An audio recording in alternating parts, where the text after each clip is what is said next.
Yo, what's going on, everybody? Happy Monday. It is time for your favorite, hopefully, MLB The Show series on the internet. It is the 10-minute mailbag where I, kdjTV, known professionally as Kenny, answer your MLB The Show questions from the YouTube comments or Discord. So if you have them at any point during this video, drop them below. They could be about anything. You can also join the Discord, of course, where I said we have that channel for the 10-minute mailbag, but we also have conversations about just about everything. Link is in the description there. So let's go ahead. We've got 4 questions on tap, 4 really good ones. You guys seems to be transfixed on the out of position series. We're going to talk about that some more. But 4 questions on tap. It's Monday. Here we go. All right, folks, 10 minutes on the clock up there, as is the usual, and we'll get going. So in 3, 2, 1, begin. There it is now. There's the clock. Our first question today comes from Matthew White, and this is such an interesting question, just like a thought experiment. So think about this as we're talking about it. Would the out-of-position series be better received if it was called something different? How interesting. Something like the alternate path series. We knew these players were destined to make it to the majors, but if things had worked out differently, their path to the show could have been very different. It's interesting to think about, Matthew, I don't know what you go by. I'm sorry if you don't go by Matt. I kind of like, just in generally speaking, whether it skews the narrative or not, I kind of really like the name Alternate Path Series instead of something so on the nose like Out of Position Series. It's kind of cool. I do think if SDS made a concerted effort with every single out of position card to explain why that card exists. They did in Team Affinity. They did a great job of that. But now these cards, like starting pitcher Todd Helton, unless I've missed it, and if I have, please direct me to where it is, I don't think there's any explainer as to why Todd Helton has a starting pitcher card, or Raleigh Fingers has a left field card that oddly is pretty decently balanced. Kind of on the low end of 99s, if I'm being honest, but regardless. So I'm missing something with the cards that have come out since Team Affinity. If they made a concerted effort to have every single card have that background, they could pull off an alternate path series, if we're calling it that. With the way it's currently constructed, and it does seem like they're kind of just throwing positions at certain people, out of position series might make more sense. Todd Helton might have been a bad example, because I feel like I heard that he was like a starter in college or something, maybe, or high school, high level, I don't know. But there are plenty of other examples here, like Johan in center field, Arenado as a starter, Saberhagen, the shortstop. For some reason, River Ryan is a name cool enough to get an out-of-position card. That one kind of was weird to me. We could go down the list, right? But the Team Affinity guys had great explanations. SDS did an awesome job on that. The out-of-position series, to me, has been very creative and very fun. I know it's not an original idea. I know Madden and EA have done it first. When I say creative, I don't mean like a first of its kind idea, but the way they've handled it has been pretty neato. So Matthew, I actually love this. What do you guys think? Alternate Path Series. Better name? I think it's a better name. I kind of like that. I'm down with that.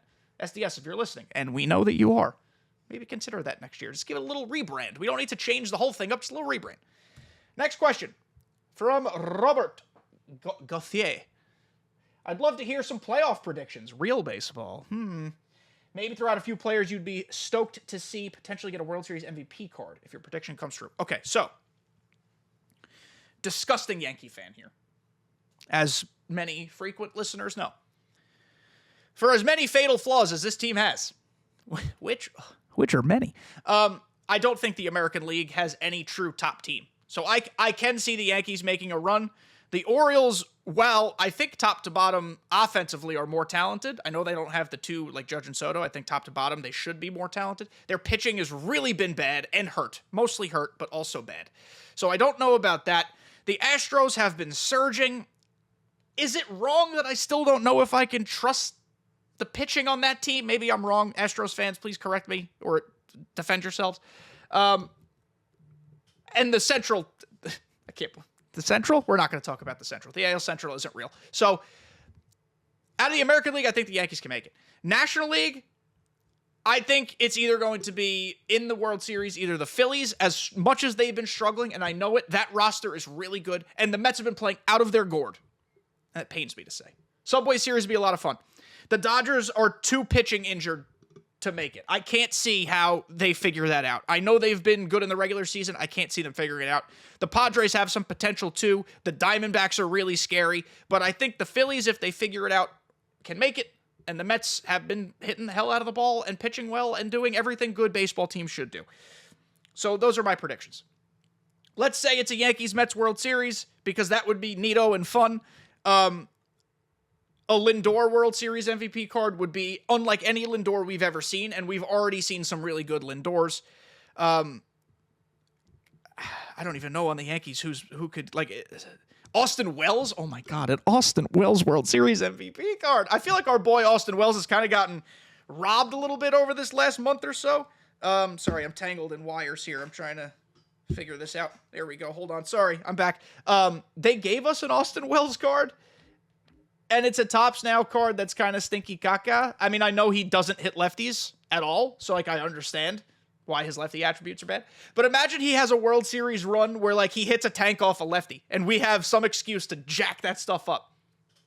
That'd be super neat. Also, Wells, by the way, this card, immaculate swing. I know most of you don't know that, because most of you aren't caring enough to use this card, because it's not worth our time. I agree with you, but his card is, his swing is insane. If we get a good card of his, he's going to be crazy. So, Disgusting Yankee fan picks the Disgusting Yankees to win the World Series. Go figure. But it's kind of a wide open year. I don't know. What do you guys think? Who's making the World Series? Who's winning it? I know I'm biased. I understand. I wear that on my sleeve. But I think we can all agree this is a wide open fall. I don't know. Thank you for your question. Next question comes from Douglas Woolen. I enjoy the Captain series. I know a lot of people don't. That's nuanced thought. How would you make the captains better, or would you like to see them go away next year? I think captains can have... I don't like the captain series. Let me start there. I would prefer them go away only because they establish metas. And every game is going to have a meta. MLB The Show has many different subsets of metas. But by releasing captains that affect certain attributes and not others, you are inherently creating an unbalanced meta. So, if we're going to keep captains, here's what I want to do. The only captains that can exist are of the 30 MLB teams. You can have a pitcher one, you can have a hitter one. No more switch hitting captain, no more Puerto Rico captain, no more Japan captain, like no more super hyper-focused captains. We just keep it to theme teams, like true MLB theme teams, and you make all the captains available one way or another day one. Maybe there's an exchange where you can switch. Maybe there's just a way you can collect them all. Maybe the first team affinity is just all the captains. That's kind of a thought if team affinity's back. And this way, under the assumption that sets and seasons are gone and we're back to a true power creep, there's no more cards phasing in and out. You can just use your Red Sox theme team throughout the entire year for as long as you want, as long as cards keep coming in and out. I also think captains, if they're going to stay, we need to have the ability to put, like, former Red Sox on the Red Sox captain theme team. Like Adrian Beltre, even though he was only there briefly, I want to say a year, he should be able to play on the Red Sox theme team. That's the next level of making theme teams work better, in my opinion.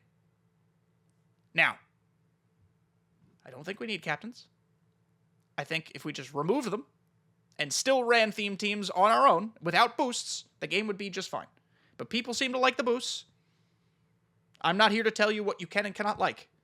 That's just my 2 cents. But that's what I think about captains. Final answer. But thank you for your question and your curiosity. Here's our last one for today from Tim Albers. Or TM Albers. Is it Tim? I think I've always said Tim. TM Albers.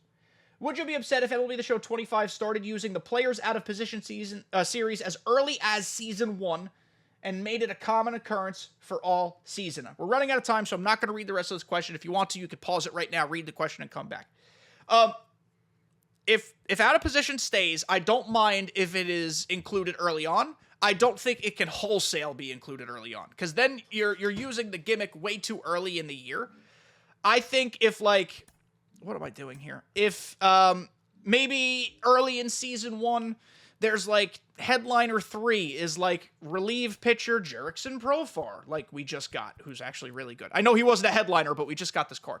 That's a cool way to give a player some love who might not be getting a card right away early in the game, and it adds your reliever depth. It adds depth in this position, that position, and it's just something a little bit different. Because otherwise, like Shane McClanahan's a good example, Brett Saberhagen's a good example, Cutter Crawford's a good example. Those guys are never going to be used by virtually anyone.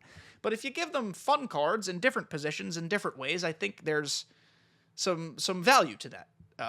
Both in terms of the diversity of lineups and teams and just for the sake of giving more players more representation in the game. I think it would be a problem to make it wholesale. I don't think you could do Out of Position as a full like month's worth of content too early on. I think that's going to push people away from the game too early because clearly it is a very divisive set of cards. But I would find it hard-pressed to believe that people get supremely pissed over like 1 or 2 cards a month Out of Position, just to spice things up. I think it's kind of cool. Maybe around draft content season where we're talking about players' positions and they came out of high school as this, they came out of college as that. Maybe you could do that alternate path program or something. Look at us tying ideas together. And there could be a fun way to do that. But yes, that's kind of where my head's at. I like the content. The wholesale season has been fun, but maybe it should be spread out just a little bit here and there. Thank you guys for making it to the end of this video. It is currently 12:30 on Sunday, so I'm going to go edit this and immediately begin watching Red Zone until my ass blends itself into the couch cushion and I cannot be separated. So thank you guys for being here. I love you all. I'll see you next time.